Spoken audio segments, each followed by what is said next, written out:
Hi, Snail Movie here. Today I'll show you a collection of short films. The series tell the stories of some unusual medical cases and how doctors diagnose and treat them. It combines tears and laughter, and the stories are rich and full. Spoiler ahead. Watch out and take care. The woman is having a nose scope. Suddenly, the woman came to the hospital because of a headache. She said the location of her headache always keeps changing, as if something is moving. Her nosebleeds would even flow backward. The woman's nose started bleeding. The doctor wanted to wipe it with a tissue, but found it was a worm, not a nosebleed at all. The doctor used steam to fumigate. The leech ran out. Just a little more, just a little more. The woman didn't want to try anymore. The head of the department came out to persuade her, if it's not removed soon, the leech will drill into her brain, then eat her brain. The woman had no choice but to agree. In the end, the leech was finally removed, became the doctor's pet. He grabbed the tweezers, and actually pulled out his tooth. A few days ago, the guy felt like his time was up. His relatives all died of genetic heart disease at 40. He was 39 this year. The doctor brought in bones from his relatives, but genetic testing showed nothing unusual. The doctor gave him some meds and sent him home. But the next day, the doctor got the news of the guy's death. To figure out what caused it, they dissected the body, but the wound was still bleeding.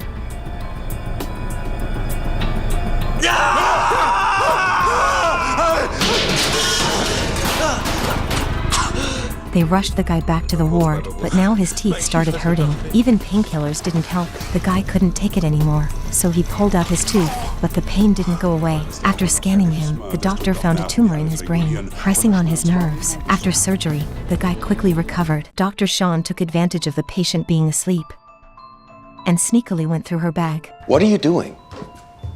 Oh, he got caught red-handed by the boss. Just a moment ago, Sadie arrived at the hospital, saying her woman's intuition told her she was going to die. The doctor gave her a brain CT scan, and it turned out to be true. She had a malignant brain tumor. This type of tumor is aggressive and can't be completely removed.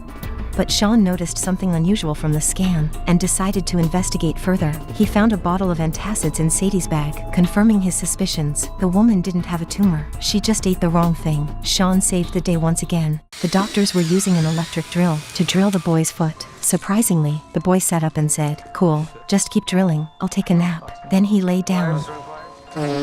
At this moment, this silly guy actually amused himself by farting. But the next moment, he went into shock. Could this be the legendary hiccup fart? The doctor ran out and asked his friend.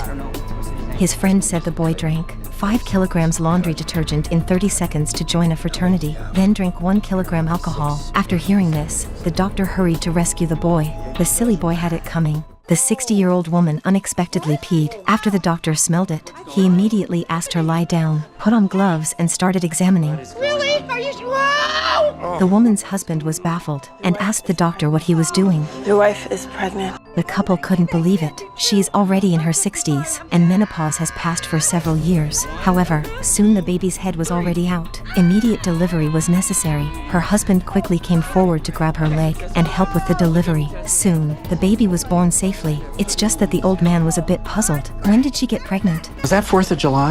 When did we go to Mark and Patty's? The man burped. Dr. Sean immediately said he was close to death. After an examination, it was confirmed Paul had advanced pancreatic cancer. Without surgery, he would only have a year left. The surgery went smoothly. The cancerous part of the pancreas was removed cleanly. However, Sean noticed pancreatic fluid leaking out, but they managed to remedy it in time. Sean told Paul's family the surgery went well, but just as he was about to mention the possibility of postoperative complications, Brown stopped him. Let them enjoy the good news. Unfortunately, Paul developed postoperative complications and passed away. Paul's family was devastated and began to blame each other. You did this to him. At this moment, Sean told them. It's not true.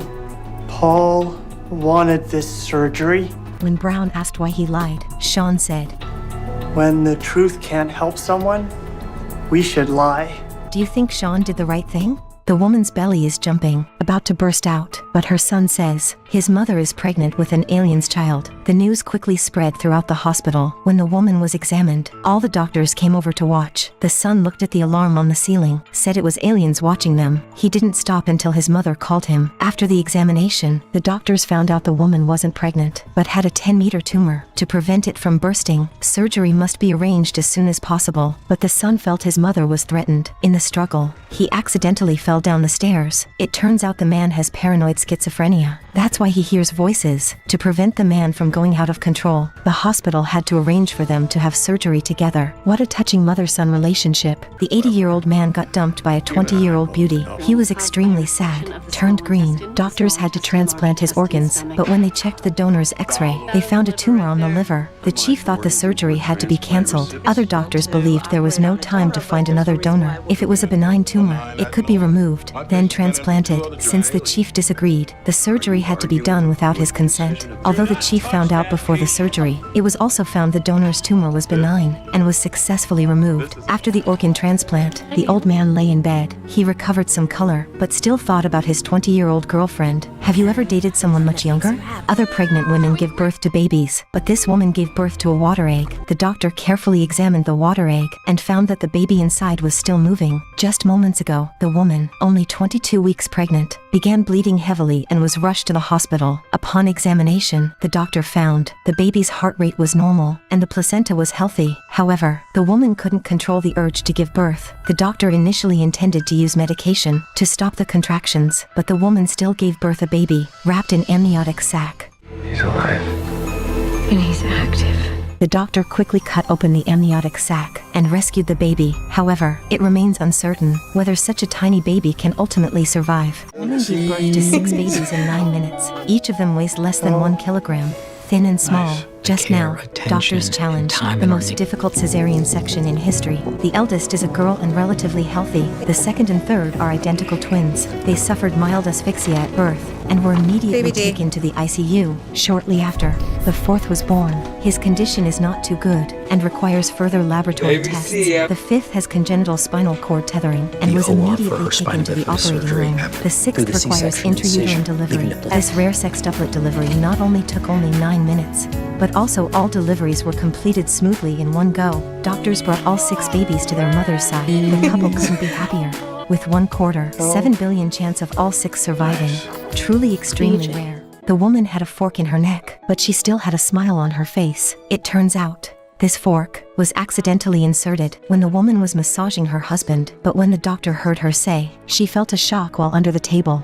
The doctor suddenly became nervous. At this point, the husband added, his wife had an aneurysm, but she didn't want treatment, only wanting to spend her last moments with her husband. After the fork was removed, the husband wanted the doctor to check the aneurysm for his wife, but she didn't want to, so the husband found the doctor, said they had been married for 15 years. At first, they were very sweet, but over time, he lost interest in his wife, until she got sick this time. He realized he couldn't live without her. He hoped the doctor could persuade her. After expressing his concern to his wife through the doctor, the woman agreed to the surgery. The surgery went smoothly.